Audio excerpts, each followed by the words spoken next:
नमस्कार दोस्तों, मैं रामू कुमार यादव एजुकेशन क्लासेस रामू में आपका स्वागत करता हूं।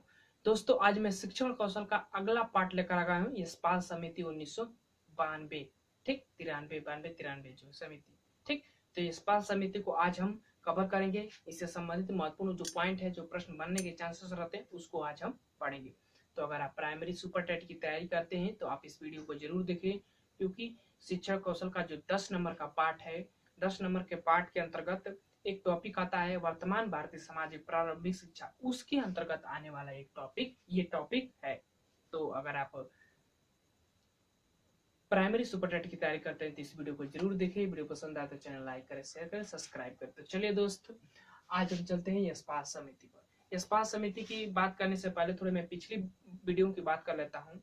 तो 1986 की राष्ट्रीय शिक्षा नीति, 1968 की राष्ट्रीय शिक्षा नीति और पिछली जितनी भी वीडियो है, उन वीडियो को मैंने प्लेइंग लिस्ट बनाकर वहां पर उनको कवर किया हूँ, मतलब कि रखा हूँ। वहां से जाकर आप इस वीडियो को देख सकते हैं, या तो इस वीडियो के डिस्क्रिप्शन में लिंक भी दिया हूँ, वहां से जाकर उस वीडियो को देख सकते हैं। तो जरूर देखें उस वीडियो को, बहुत ही महत्वपूर्ण है शिक्षण कौशल के अंतर्गत। तो चलिए दोस्त, आज हम बात करते हैं यशपाल समिति। यशपाल समिति की अगर हम बात करें तो 1986 की जो राष्ट्रीय शिक्षा नीति आई थी, उसके बाद 4 साल बाद यानी कि 1990 में एक राम मूर्ति समिति का गठन किया गया था। उसने 1986 की राष्ट्रीय शिक्षा नीति का क्रियान्वयन अवलोकन किया था कि उसका जो वादे किए गए थे, जो उसमें 1986 की राष्ट्रीय शिक्षा नीति में जो कहे गए थे वो कार्य हुए कि नहीं हुए शिक्षा के क्षेत्र में। तो उसी को कार्य करने के लिए राम मूर्ति समिति का गठन किया गया था। उसके बाद 1992 में मतलब कि 1992 में यशपाल के नेतृत्व में, मतलब कि यशपाल थे, उनके नेतृत्व में एक समिति का गठन किया गया, यशपाल समिति। इसीलिए उस मतलब कि वो यशपाल जो थे वो इसके अध्यक्ष थे, इसीलिए उनके नाम पर यशपाल समिति रखा गया था। इस समिति का 15 जुलाई 1993 को अपनी रिपोर्ट प्रस्तुत की। 1992 में इस समिति का गठन किया गया था और 1993 में 15 जुलाई 1993 में इसने अपनी रिपोर्ट प्रस्तुत की और इसने शीर्षक दिया कि शिक्षा बिना बोझ के नाम से इसने शीर्षक देकर प्रस्तुत किया था, नामक शीर्षक से प्रस्तुत किया था यशपाल समिति ने। यशपाल समिति ने एक बहुत ही महत्वपूर्ण बात कही कि शिक्षा तो बढ़ रही है, मतलब कि जो भारत की जो शिक्षा व्यवस्था है वो तो बढ़ रही है धीरे धीरे, किंतु छात्रों के बीच समझ में विकास नहीं हो रहा है। छात्रों के समझ में विकास नहीं हो रहा है। शिक्षा का दायरा बढ़ रहा है, लेकिन जो उनकी समझ है उसमें विकास नहीं हो रहा है। ये महत्वपूर्ण बातें यशपाल समिति ने कही थी। देखिए, यशपाल समिति जो स्पेशली जो है प्राथमिक शिक्षा से संबंधित है, और यशपाल समिति में एक महत्वपूर्ण बात कही गई है जो कि शिक्षा बिना बोझ की, ये प्रश्न बना हुआ है, education without learning without burden जिसको कहते हैं इंग्लिश में, तो यशपाल समिति ने कही है। ठीक, अगर हम यशपाल समिति की कुछ मुख्य बातें को अगर हम बात करें तो पहला है कि शिक्षा के बोझ को कम किया जाए, मतलब कि जो शिक्षा का बोझ है बस्ता है उसको कम करने की बात यशपाल समिति कहे हैं। दूसरा है छात्रों को केवल उतना ही शिक्षा दी जाए जितना उसके मानसिक और व्यवहारिक विकास के लिए आवश्यक है, यानी कि आप शिक्षा उतनी ही दो जिसकी उसकी योग्यता है शिक्षा ग्रहण करने की। ये नहीं कि छठवीं क्लास के बच्चे को 10वीं क्लास का ज्ञान देना। तो शिक्षा उतनी ही जो उसकी जितनी आवश्यकता है, उसकी जितनी मानसिकता है, उतनी ही शिक्षा बस उसको दिया जाए।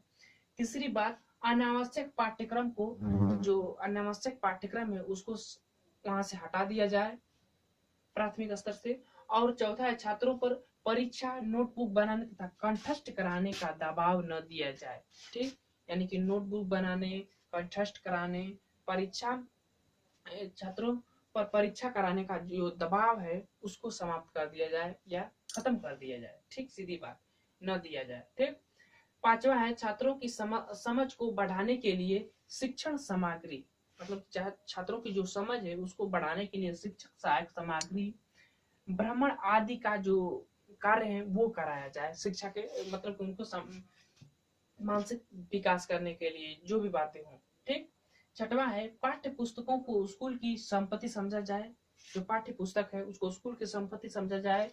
इस प्रकार बच्चों को व्यक्तिगत रूप से इन पुस्तकों को खरीदने तथा प्रतिदिन घर ले जाने की कोई जरूरत नहीं होनी चाहिए। यानी कि इसका मतलब सीधा है कि जो पाठ्य पुस्तकें हैं वो खुद स्कूल प्रदान करेगा बच्चों को, और उसको बच्चे घर ले जाने की उसकी कोई जरूरत नहीं है। वो प्राथमिक विद्यालय आएंगे, वो खुद वहां से लेंगे और फिर वापस वहां पर रख देंगे।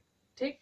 इससे ये भी होता है कि प्राथमिक कक्षाओं में बच्चों को गृह कार्य न दिया जाए, घर का जो कार्य है वो होमवर्क न दिया जाए। ठीक।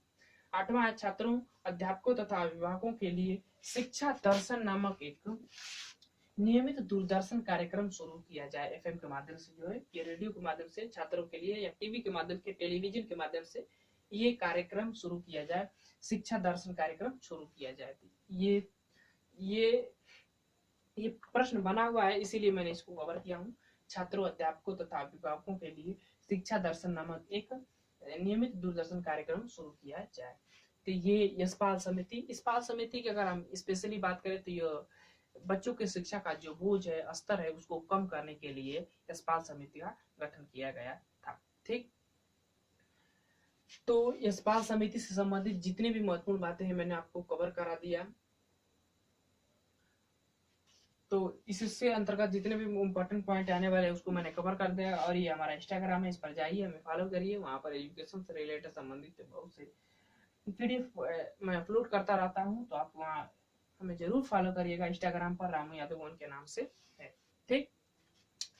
तो दोस्तों अब हम वीडियो को समाप्त करते हैं। वीडियो पसंद आए तो चैनल को लाइक करें, शेयर करें, सब्सक्राइब करें। Thank you for watching this video.